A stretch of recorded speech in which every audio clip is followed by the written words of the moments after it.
Salam, selamat hari Minggu, saudara-saudara yang kekasih. Kita berdoa.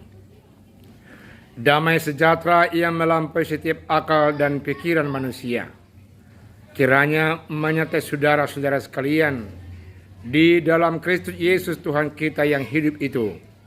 Amin.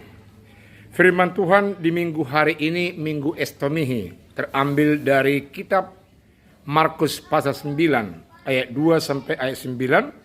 Seperti ini bunyi firman Tuhan. Yesus dimuliakan di atas gunung. 6 hari kemudian Yesus membawa Petrus, Yakobus dan Yohanes, dan bersama-sama dengan mereka ia naik ke sebuah gunung yang tinggi. Di situ mereka sendirian saja. Lalu Yesus berubah rupa di depan mata mereka. Dan pakaiannya sangat putih berkilat-kilat. Tidak ada seorang pun di dunia ini yang dapat mengelantang pakaian seperti itu. Maka nampaklah kepada mereka Elia bersama dengan Musa. Keduanya sedang berbicara dengan Yesus. Kata Petrus kepada Yesus, "Rabbi, betapa bahagianya kami berada di tempat ini. Baiklah kami dirikan 3 kemah. 1 untuk engkau, 1 untuk Musa, dan 1 untuk Elia." Ia berkata demikian sebab tidak tahu apa yang harus dikatakannya, karena mereka sangat ketakutan.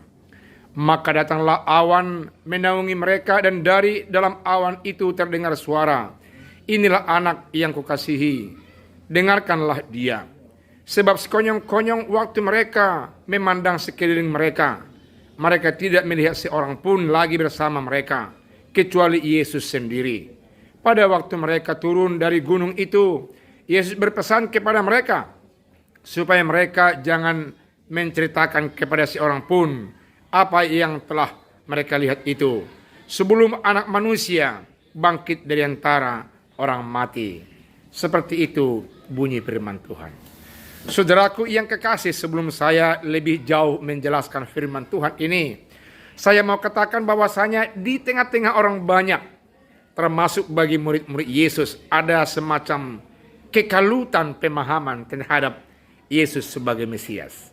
Di sisi lain, mereka mengharapkan bahwa Yesus adalah Mesias yang sungguh-sungguh mampu untuk segala hal. Malah dia diharapkan sebagai Mesias yang politis.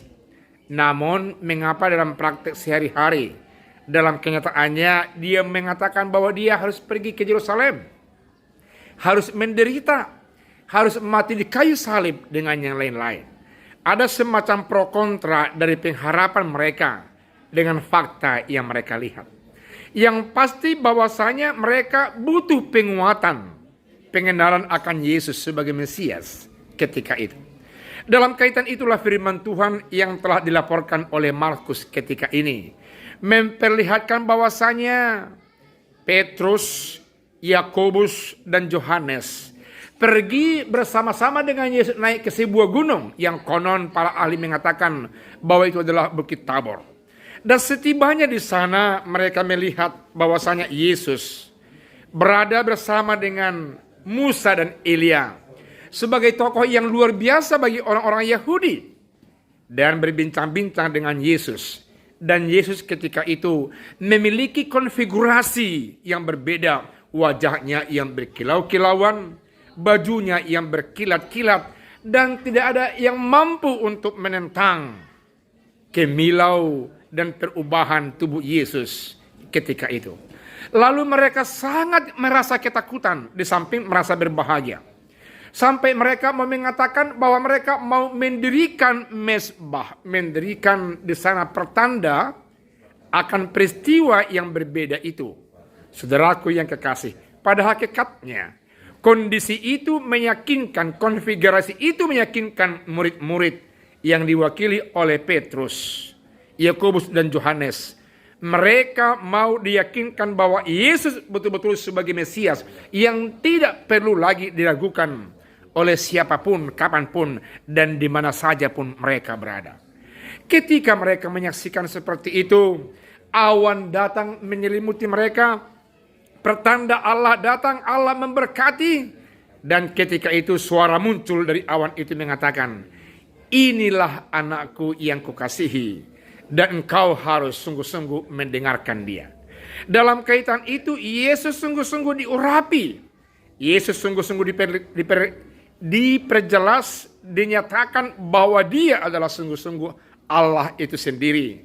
Saudaraku yang kekasih, setelah itu, maka awan itu pun hilang. Dan Musa dan Elia hilang dari pandangan mereka. Saudaraku yang kekasih, peristiwa ini mau menandai, mau mengatakan bahwa Yesus tidak perlu diperguncingkan lagi, tidak perlu diragukan oleh siapa lagi, terkhusus murid-murid Yesus ketika itu.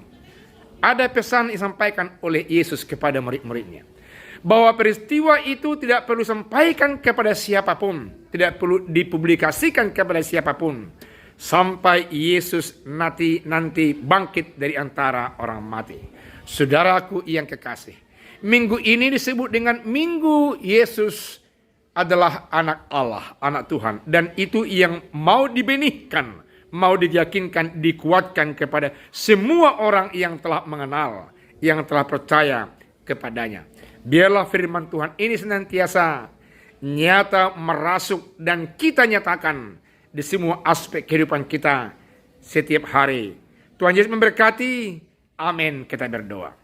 Terima kasih atas firman Tuhan yang kembali meyakinkan kami, membenihkan iman kepada kami, menerima sebagai Allah, menerima Kristus sebagai Tuhan kami.